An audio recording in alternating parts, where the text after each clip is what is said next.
The other day I saw the news headline, Russian government resigns, folds, puts all the cards in Vladimir Putin's hands.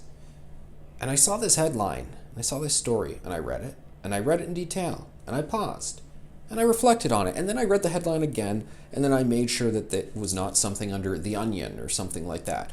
Russian government resigns. Prime Minister says, okay, bye, I'm just stepping away. Let's fold this roadshow up. What?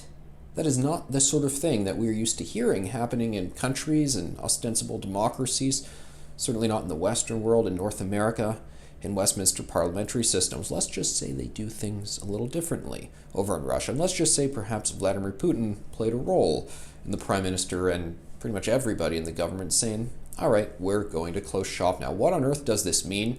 Well, I don't know. No analyst knows right now. People are currently looking at Eastern European affairs and figuring out what will be the next steps in all of this.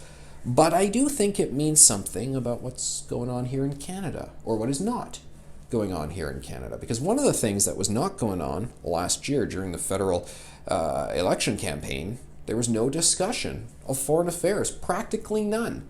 Now, there was a debate that was supposed to be exclusively about that. You will remember the Monk debates on foreign affairs. But Justin Trudeau said, no, not doing it, not going, and then the whole thing collapsed.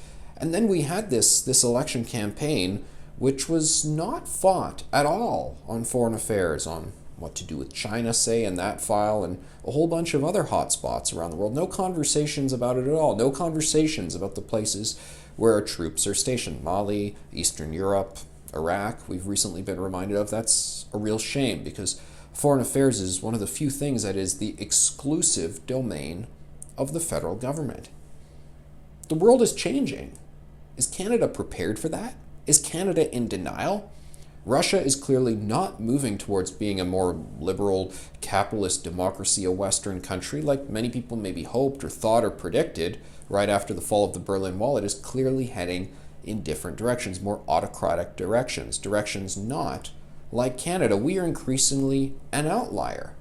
We look at Russia, we look at Turkey, we look at Iran and everything that's happening with them right now. We look at what's happening with China. We thought, lots of people thought back in the late 1990s, Jean Chrétien, he still had his head in the clouds. He still thinks, give China some time, they'll join the World Trade Organization, they'll become more like us.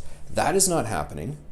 Xi Jinping is just as hardline as Chairman Mao. He's the most hardcore leader they have had since then.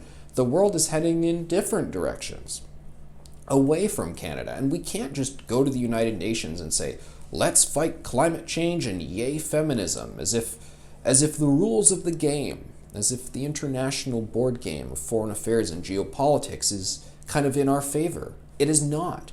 It is increasingly becoming a game that we're not familiar with. We don't know how to play, and are we well equipped for it?